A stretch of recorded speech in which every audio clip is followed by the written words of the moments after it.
বছর হয়ে গেল একটা রিলেশন, স্যার বলি, দাদা বলি, গুরু বলি, সেখান থেকে আর কি একটা রিলেশন সুভদ্রার সাথে।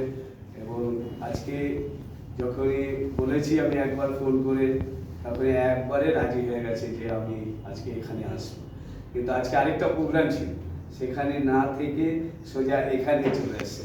সেখান থেকে আমি সুভদ্রাকে একটা আমাদের এবং রতনদাকে অনেকবার বলেছিলাম, এত ব্যস্ততার মধ্যে থেকেও হয়নি। আজকে রতনদা গোবরডাঙ্গাতে ঠাকুরনগরে একটি প্রোগ্রাম ছিল, সেখানে না গিয়ে এখানে চলে এসছে। আমি রতনদাকেও একটু ধন্যবাদ জানাচ্ছি। এরপরে 3টি নাটক রয়েছে, খুব দারুণ নাটক। সুভদ্রার নিজের একটি নাটক রয়েছে, আমাদের বড়কার নাটক রয়েছে, আমাদের একটি নাটক রয়েছে। আপনারা সবাই নাটক দেখুন, উপভোগ করুন এবং আমরা সুভদ্রার কাছ থেকে তার অভিজ্ঞতার কথা আমরা একটু শুনে নেব। বিশুদা, हाँ वही थिएटर ए पॉलिटिकल इन्वॉल्वमेंट, ये हम लोगों का टॉपिक है। इसके बारे में आपको कुछ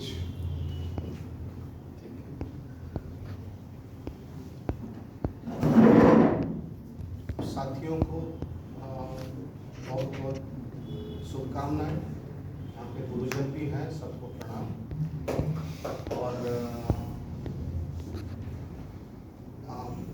ये एक्चुअली अभी भाषण देने का समय नहीं है, हमारे पास बहुत लंबा समय है नाटक देखने के लिए। क्या कर सकते हैं, बस मनोरंजन के लिए शाम को नाटक होना था। और हम जो कॉलेज में पढ़ते थे उसमें अलग अलग डिपार्टमेंट था, म्यूजिक, डांस, वोकल, सब कुछ। तो सब लोगों ने मुझे चिढ़ाया कि भाई नाटक क्यों नहीं हो रहा, हम इतने सारे कल्चरल प्रोग्राम कर रहे हैं। लेकिन मैं तो पढ़ा था typical westernise theatre, proscenium theatre. तो मुझे 3 महीने का रिहर्सल चाहिए, लाइट चाहिए, स्टेज चाहिए, ये सब चाहिए। यहाँ पे कैसे नाटक हो सकता है? तो नाटक का सवाल ही नहीं होता। लेकिन जब जबरदस्ती सबने चिढ़ाने लगे तो मैं इम्प्रोवाइजेशन जैसा 15 मिनट का मैं जो परीक्षा में दिया था डांस मूवमेंट के लिए, वही चीज़ हमने करके दिखाए थे। जिसका ऐसा हुआ कि नेक्स्ट डे हमने देखा कि लोग सब हमारे ऊपर गुस्से होकर बैठे हैं कि हम उनको नाटक उनको क्रिटिसाइज करने के लिए किया, ऐसे उनको लगा। मैं बोला हम तो मनोरंजन के लिए किया था, इसमें गुस्सा होने का क्या है, हम क्यों उनको चिढ़ाएंगे। तो बाद में ऐसे लगा उनसे बातचीत करके कि उसका जो विषय था वो उनके छाती में लग गया, क्योंकि उसके पहले उसे ऐसा कुछ घटना हुआ था। थिएटर डायरेक्टर, राइटर, एक्टर कितना नया ढंग का कुछ करके दिखाया, और उसी आर्टिस्टिक थिएटर के लिए ही हम पढ़ाई कर रहे हैं। लेकिन थर्ड किस्म का भी नाटक हो सकता है जिसमें लोग ये दोनों को छोड़ के विषय के ऊपर प्रतिक्रिया दिखाएंगे, ऐसा कोई नाटक हो सकता है। इसको ढूंढते ढूंढते मैं NSD में पहुंचा था। वहाँ पे सबने बोला कि एक स्ट्रीट थिएटर बोल के एक फॉर्म है जो ऐसा करता है, विषय उनका मुख्य होता है। तो मैंने बोला कहाँ से ट्रेनिंग मिल सकता है? बोला यहाँ पे सफदर हाजमी बोल के है, और उनका जननाट्य मंच है, और वो ट्रेनिंग देते हैं कभी भाई का ऑफिस में मिला। मिलने के बाद मुझसे बातचीत हुआ, मैंने सिंपल बोला कि मुझे चाहिए ऐसा, आप आइए ट्रेनिंग दीजिए। इन्होंने पहला सवाल उठाया कि तुम कम्युनिस्ट पार्टी का मेंबर हो? मैंने चौंक गया, मैंने बोला नहीं मैं तो नहीं हूँ। बोला तब तो मैं ट्रेनिंग नहीं दे सकता। मैंने उनको बोला मैं थिएटर करना चाहता हूँ, पॉलिटिक्स नहीं। मैं थिएटर का एक डिफरेंट टाइप ऑफ थिएटर का फॉर्म में ढूंढ रहा हूँ, इसीलिए मैं आपको पूछ रहा हूँ, मैं पॉलिटिक्स नहीं करना चाहता हूँ। तो उन्होंने मुझे देखा, मेरा इनोसेंट रिएक्शन और उत्तर से इन्होंने सब कुछ समझ लिया। He was a very wise person. तो उन्होंने बोला हंसे, मैं सुबह एक काम करो, मैं तो नहीं जाऊँगा ट्रेनिंग लेने के लिए, लेकिन तुम जो सोच रहे हो नाटक करने से पॉलिटिक्स नहीं होता, ये गलत है।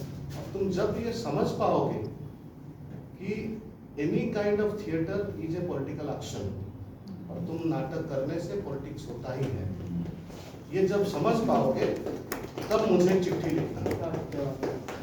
ऐसा इन्होंने बोला। तो तो उसके बाद मैंने देखा कि मेरा तो मकसद पूरा नहीं हुआ। फिर ढूंढने से शुरू किया, किसी ने बताया कि एक बादल सरकार जो है उनको ट्रेनिंग दिया, उसमें है बाकी इतिहास, जिनका पगला घोड़ा और एवं इंद्रजीत को हमारे गुरु लोगों ने एनएसडी में किया था और उसको ट्रांसलेट करके उड़िया में इधर किया, वही उनका इनके साथ क्या संबंध हो सकता है, स्ट्रीट थिएटर के साथ उनका क्या हो सकता है। जो भी है, ये तो बहुत बड़े राइटर हैं, वो तो हमको ट्रेनिंग देने के लिए नहीं आएंगे, इतना बड़ा लोग है, उनके बारे में चर्चित होता है और बॉम्बे में उनका नाटक होता है, बड़े बड़े स्टार लोग भी करते हैं। तो मैंने सोचा नहीं, मुझे कैसे भी वो लाना चाहिए। मुझे 2 साल लगा, मुझे लगा कि उनको फ्लाइट कॉस्ट नहीं देने से नहीं आएंगे।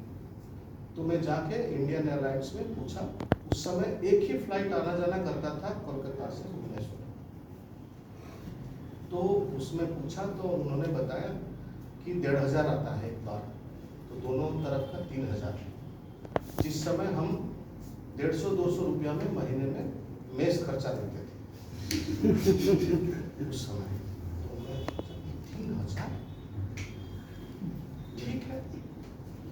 मैं हर दिन एक थैली बैग में मेरे जो खर्चे के लिए, पॉकेट खर्चे के लिए मैं लेता था, उसमें से 5 रुपया, 10 रुपया का कॉइन, 10 रुपये का नोट, 5 रुपये का नोट, 2 रुपया का नोट, ऐसा करते करते मुझे 2 साल लगा 3000 रुपया में पहुंचने के लिए। उसके बाद मैंने सोचा कि इसी को लेके सीधा जाके पैर पकड़ के बोल दूंगा कि मेरे पास और कुछ नहीं, आपका जाने आने का विमान का खर्चा मेरे पास है, आप आइए, आपके खर्चे में किसका कौन सा होटल में रहना चाहेंगे आप रहिए, खाना खाइए, जो भी करना है कीजिए, लेकिन हमको ट्रेनिंग चाहिए। ऐसे बोलूँगा बोल के मैं आया। मुझे अभी भी याद है 1A प्यारी रोड उनका घर का नंबर है। मैं बाकी इतिहास का जो पेज है उसमें से निकाल के उसको पकड़ के मैं आया, वही बैग लेके आया, ढूंढा। मैं तो यंग था और सीधा सा दरवाजा होगा, उसमें एक छोटा सा खिड़की होगा, उसके पीछे दरवाजा रहता होगा और ऐसे करके बोलेगा कौन किसको ढूंढ रहा है, मैं बोलूँगा बादल सरकार। तो उसी कोने पे मैं देख सकता हूँ कि बड़ा सा लॉन में कोई वाइट पहन के शायद बैठ के ऐसे ऐसे झूल रहे हैं। मुझे लगेगा कि यही पिक्चर लेकर आया है। लेकिन 1A प्यारी रोड में, प्यारी रोड पूरा इधर उधर हो गया, ऐसा कोई जगह नहीं था जहाँ पे ऐसा बड़ा घर हो सकता है।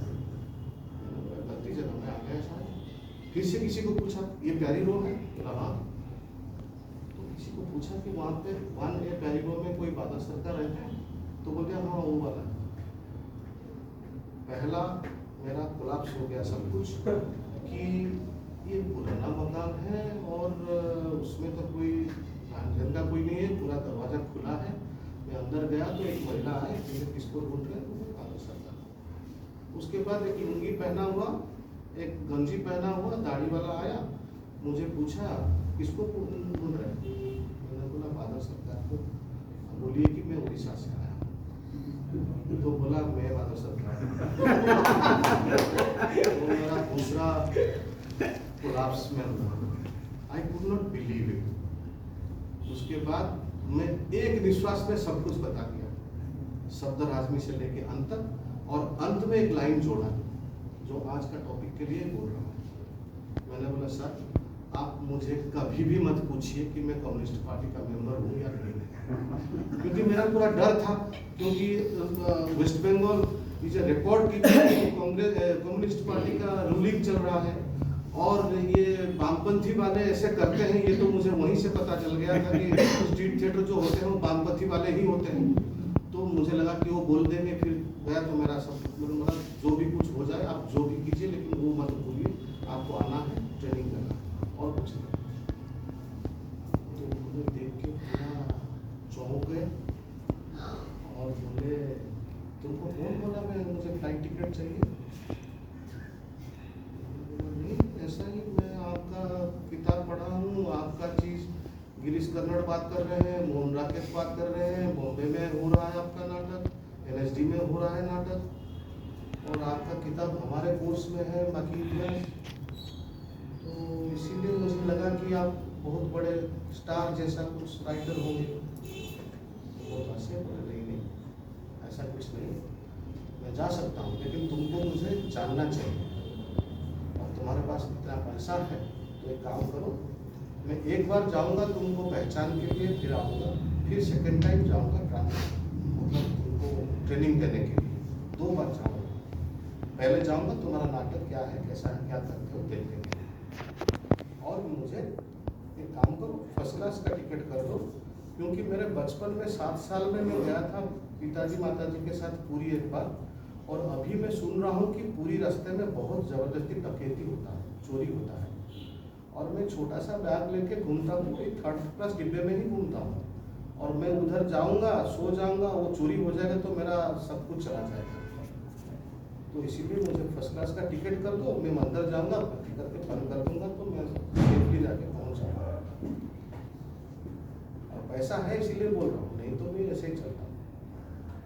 आई became so overwhelmed, then it happened.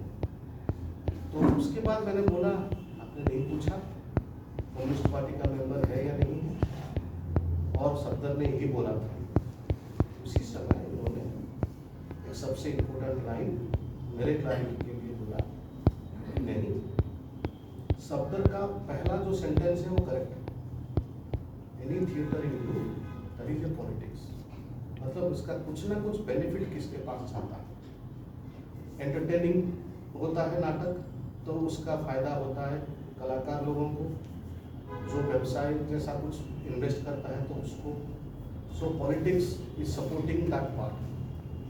जो आर्टिस्टिक थिएटर है उसमें फायदा होता है, राइटर ये सब लोगों का लिए चर्चा होता है, खबर कागज में निकलता है, एक सेमिनार में भाग लेने में तो या ना करो, लेकिन तुम्हारे नाटक में किसी ना किसी को तो तुम सपोर्ट करोगे, किसी को तो अपोज करोगे, वही होता है पॉलिटिक्स। और तुमको उत्तर उतना ही देना था कि हाँ मैं पॉलिटिक्स करना चाहता हूँ, लेकिन पार्टी बेस्ड पॉलिटिक्स नहीं करना चाहता।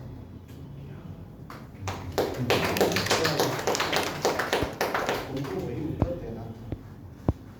उसी के बाद ही उसी दिन से हमारा नाटक पॉलिटिकल एक्शन मान के आज तक कर रहे हैं। Thank you.